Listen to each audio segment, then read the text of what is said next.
Hello, I'm Deborah Malone, founder of the Internationalist. This year, in honor of Earth Day, the Internationalist Marketing Makes a World of Difference initiative is collaborating with GALA, the Global Advertising Lawyers Association, to talk about green for good or greenwashing. In the next 20 minutes, we'll share winning case studies from the Internationalist Awards to highlight how brands have made a difference in a range of issues affecting the environment, while we also look at some of GALA's important legal considerations from around the world regarding green claims. Let's begin with our first case study from Mexico, an innovative solution from Corona at the intersection of ocean plastics and wages for fishermen. COVID certainly created tremendous fear about all levels of employment, but it also caused us to think more about sustainability and environmental issues. Let's watch. Para mí el mar significa mucho porque es el que nos da de comer, nos da su pescado, su producto que tiene. El mar me ha dado todo. Nosotros, en cambio, le devolvemos basura.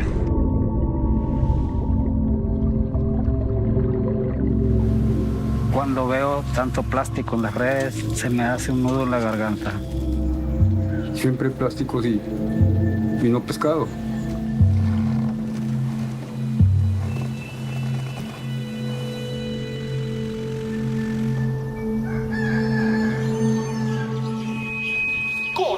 Convoca a su campeonato de pesca de plástico. Limpia el océano y llena tus bolsillos.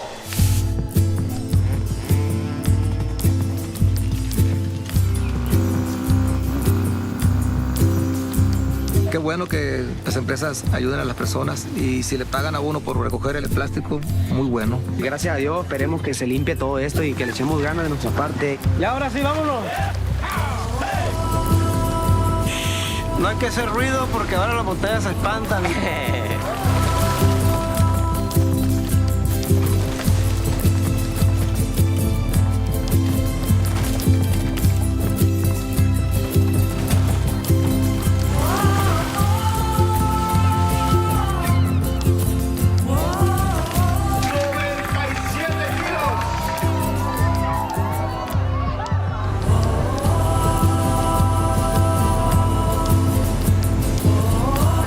Sacan el plástico del mar, nosotros lo pagamos y lo reciclamos.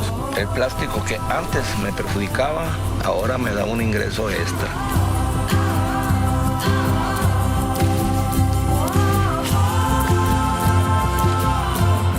El querer es poder. Y luchando entre todos vamos a limpiar y vamos a acabar con toda la suciedad.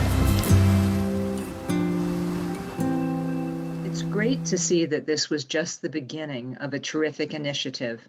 Next is a wonderful program from Hyundai, Spain, that tackles plastic waste, and it changed behavior sufficiently that even the government took notice. Let's take a look.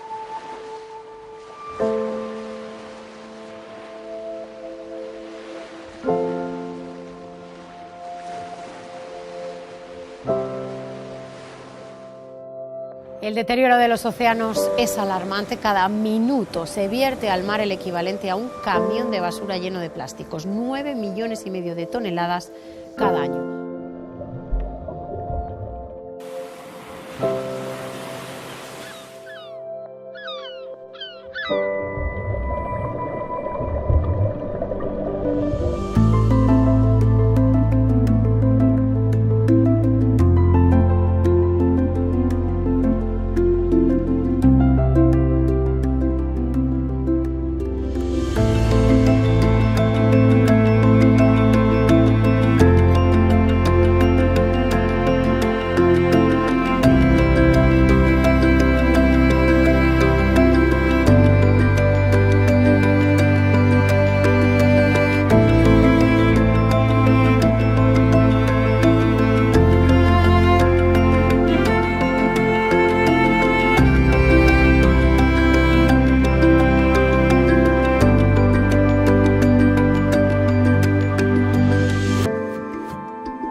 Hay mucha gente en España y en todo el mundo que se mueve, se moviliza para luchar contra la contaminación plástica.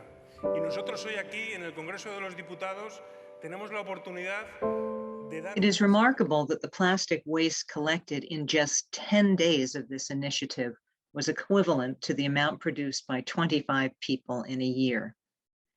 However, here's another Hyundai example from the UK that came to the attention of Brinsley, Dresden, of law firm Silkin, as a green claim regarding the carbon neutral identity of the hydrogen-powered NEXO.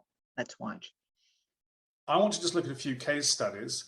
The first of these is a website ad that Hyundai had on their car, on their website for the NEXO, which is a hydrogen car. So it really is a very, very green type of car. Basically, it combines oxygen and water with a fuel cell, and it makes the car go. I don't know the details of the mechanics of it, but it seems very, very clever. One of the features of the car, and if we could go to, and so just before we move on, actually, just go back, Stacey, sorry. Just to be clear, what you have there then is the car, which is apparently stationary. The tailpipe is linked to this plastic bubble. The woman is on the running machine, and apparently she's breathing the gases which are coming out of the exhaust pipe of the car. And the claim, a car so beautifully clean, it purifies the air as it goes. So if you could go to the next slide, please, Stacey. One complaint about this website ad for hydrogen hydrogen-powered car, that it was misleading and couldn't be substantiated, that basically it was exaggerating how clean the car was, with particularly, not so much with that visual, but more with the claim about cleaning the car, cleaning the air as it goes. Hyundai explained that the car had a filter that removed more than 97% of dust and gas from the air, and that once that had been put into the fuel cell, what was expelled was purified air that you could literally breathe. But the complainant said, this doesn't take account of the dust that comes from the brake system and from the tyres, and therefore it's not purifying the air as it goes because of this other dust. And the ASA agreed with that very strict interpretation and said that, okay, we think consumers are going to think that it has no environmental impact at all, it contributes no impurities, and therefore that this was an exaggerated claim.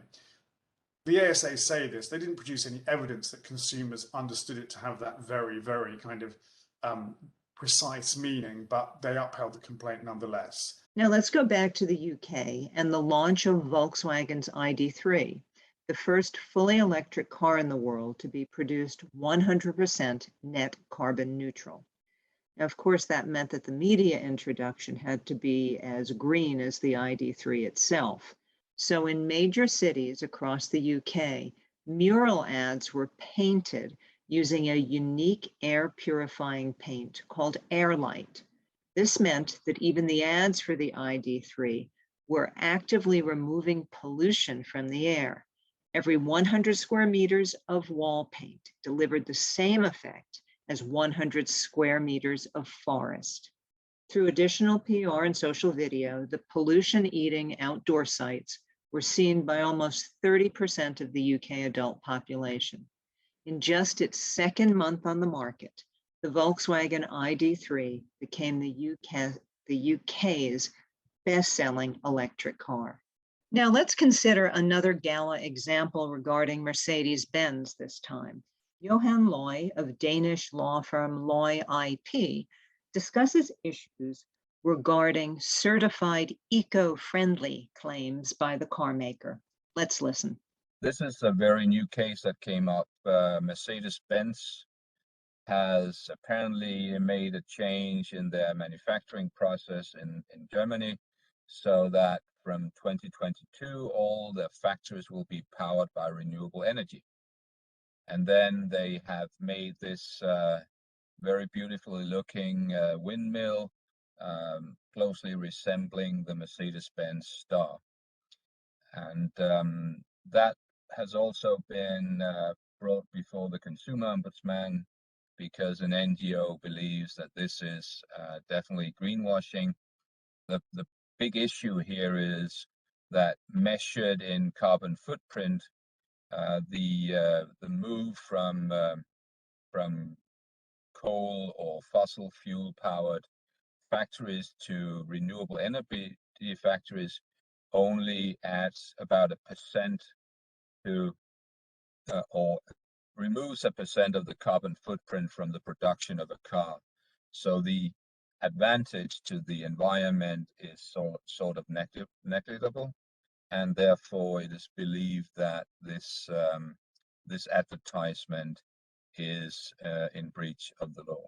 And now from issues of renewable energy to water poverty. Our next example is quite special and won a Grand Prix. This case is from Turkey for Finnish dishwasher detergent. It not only highlights how traditional definitions of media are changing, but more importantly, it encourages a country on the brink of becoming water poor to understand the value of conservation and sustainability. Pek inandırıcı değil bence o. Ben zaten suyun biteceğine inanmıyorum. Dünyanın dörtte üçüsü nasıl bitecek? Yalan o ya, yok öyle bir şey. Her yanımız suyla çevrili. There's a water crisis around the corner. And for those who are in denial, there's a medium that is a message. It goes by the name Hayrat. In Ottoman times, water was plentiful. The wealthy pashas and even sultans built water fountains called hayrats as a sign of being thankful for life. The tradition lived on in modern Turkey. Benefactors who wanted their names to endure left countless hayrats behind. Water kept seamlessly flowing until a few decades ago, when they started drying up one by one. Today, they are merely decorative monuments. In its second year campaigning for water preservation, Finnish turned these fountains into a medium. As the early victims of an approaching drought, more than 300 dry hayrats in 32 cities broke their silence. I am the Hayrat of Köprülü Mehmet Pasha, and I was built in 1661. I am the Hayrat of Fatma Sultan. I am the Hayrat of Mustafa, 1681. 1573. Until recently, there was water here. If you think water is infinite, think again. The Hayrat you have just passed by is the clearest proof of the water shortage we will soon experience. We reached thousands of passers-by in a week, invited them to see further evidence, calculate their water footprints, and make a promise to consume more responsibly. için Osmanlı'nın hayratları dile geldi. Bir zamanlar susuz akan hayratların bir... If you think water is infinite, think again. And now let's look at how we can change the world and its use of cardboard with one eco package at a time through the help of Samsung. I'm Marcus Fairs, and I'm founder and editor-in-chief of Dresden. Dresden teamed up with Samsung to host a global competition called Out of the Box. The competition draws on Samsung's eco-package concept.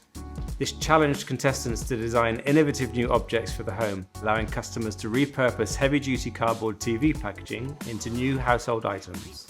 The jury selected Endangered Animals by Sarah Willamart and Matthew Muller as the overall winner. Endangered Animals is a series of animal companions for children. They can be used as toys or storage and are intended to raise awareness about animals that are at risk of extinction. 출품작들이 대부분 뛰어난 아이디어를 있었지만 특히 우승작이 가장 뛰어났다고 생각합니다. 우리는 향후 TV 라인업에 이 에코 패키지 컨셉을 확장해 나갈 예정이며 이번에 수상했던 공모전을 통한 아이디어를 접목할 예정입니다. The success of the Eco Package campaign has led to its expansion, and it's now available on all Samsung TV products. Now, another look at recycling claims for cardboard, this time with coffee cups. Julika Wallman-Smith, representing GALA New Zealand, takes us through this example. Of course, consumers are trying to use the products that are best for the environment, and one easy way of doing that is a product that is recyclable.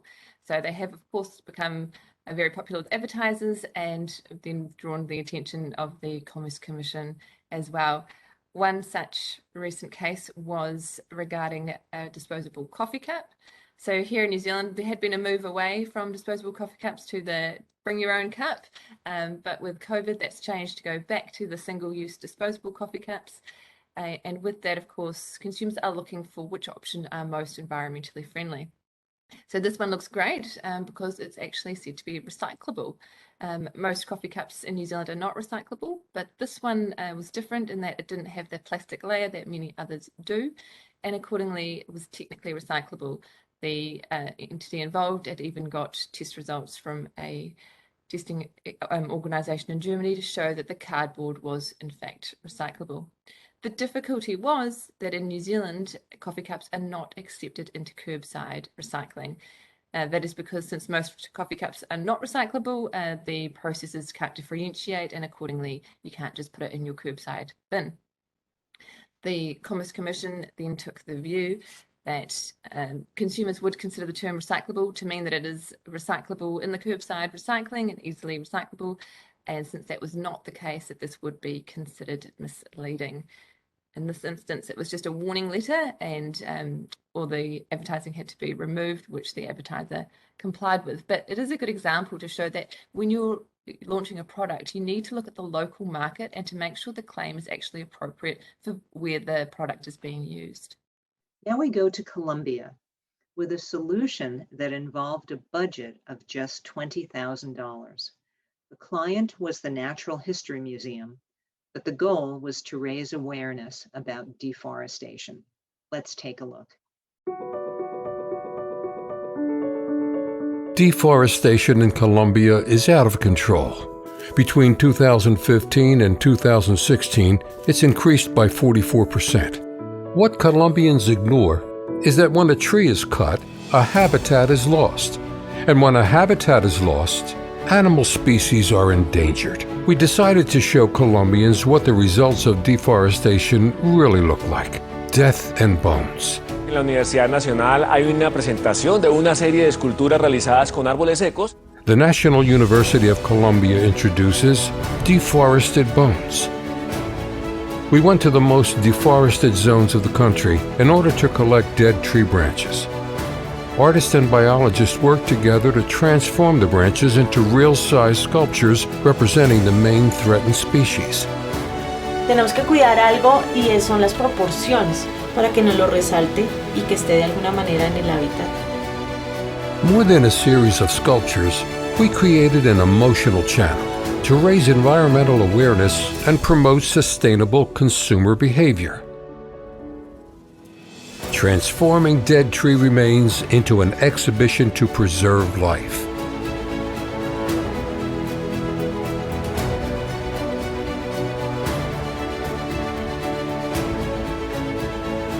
A new digital educational platform was created to support the public's enthusiasm, promoting responsible consumption habits so that we can all contribute in our day-to-day life. Thanks to the strong reaction of the public, more museums across the country want to display the exhibition too. This exhibition became news in traditional and online media, reopening a debate about deforestation and its consequences, and reinforced Colombia's zero deforestation commitment by 2020. Deforested bones. Come and see the species you soon won't be able to see. The museum saw a 600% increase in visits, and more importantly, as you heard, reopened the debate about deforestation. Our next case study is from H&M Sweden. The circular economy and sustainable fashion are becoming more important than ever. We're seeing brands from Patagonia to IKEA taking back, repurposing, and even paying for older used items. H&M has developed a machine that disassembles and reassembles old clothes into new ones with Loop, the world's first in-store recycling system that debuted in an H&M Stockholm store during October 2020. Plus, the system uses no water and no chemicals, which means it's a significantly lower environmental impact than producing new garments. Let's watch.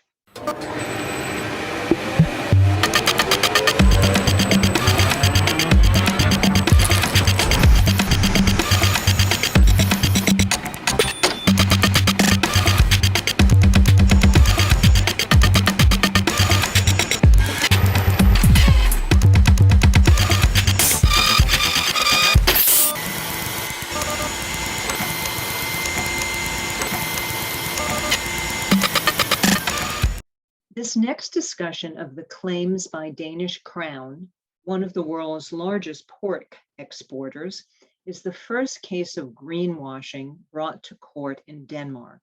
Johan Løje, the GALA representative in Copenhagen, explains why this is likely to be precedent-setting for Danish greenwashing cases.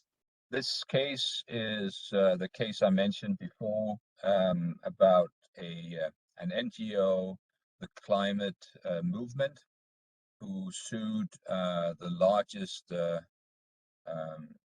meat production company, butchery in Denmark, Danish Crown. Danish Crown was making a claim about their pigs or their meat, that it was climate controlled pig. And they also made the claim our pigs are more climate friendly than you would think. It's a very interesting case as well, because it's not direct claims as such, but it sort of hints at pig meat being more environmental friendly. So it's definitely a greenwashing claim. That also was removed from shops. Actually, most of the supermarkets banned the label when the case hit the news, and the case is still pending. So we will have courts quite soon to rule on whether this is legal or not. And now in our next example, we'll see what a bank can do for the planet. California's Bank of the West joined forces with 1% for the Planet to launch the first checking account of its kind, designed to empower consumers to take climate action. Let's watch their short intro commercial. Bank of the West is offering the first account designed for climate action. It gives back 1% of the account's net revenue to the planet at no cost to you. Shows you the carbon impact of every debit card purchase right in the app. There's no monthly service charge with any deposit per statement, and there's no minimum balance required. The 1% for the Planet account, only from Bank of the West. This final case study from Peru is nearly 10 years old, a Grand Prix winner in our 2013 Media Innovation Awards, and it sparked our Marketing Makes a World of Difference initiative. I never tire of watching it. This case study for UTEC, Lima's University of Engineering and Technology, demonstrates how a great marketing idea and an innovative media solution can literally make a difference to a village in Peru without potable water and to a university looking to attract students. The charming resourcefulness of the execution made us realize that smart, caring marketing could indeed make a world of difference to any brand, as well as to the planet and to people's lives. Let's watch. UTEC, the University of Engineering and Technology, was about to open the application period for 2013, so they needed to call students' attention. Lima and its surrounding villages are located in the coastal desert of Peru. In this place, there are many people suffering from the lack of potable water. Acá en este pueblo de Pujama, todos, mayoría sacamos agua de pozo. Y no es agradable y es contaminado. The presence of rain in this region is almost zero, but the atmospheric humidity is about 98%. Inspired by this, we worked as a team, UTEC and the agency, to build the first billboard that produces drinking water out of air. The billboard has a unique technology that captures the air humidity and turns it into drinking water. Cada generador atrapa lo que es la humedad del ambiente. De ahí pasa un sistema de osmosis inversa. Cada tanque almacena promedio de 20 litros. Las 5 máquinas van a hacer este proceso y se va a almacenar todo en un solo tanque. The billboard has already produced thousands of liters of drinking water. That equals the water consumption of hundreds of families per month. ¿No? Que pongan en diferentes lugares, ¿no? Si es posible en cada anexo, en cada caserío, en cada pueblo, para que el agua sea generada por medio de los paneles, ¿no? Un agua que realmente nos da vida, ¿no?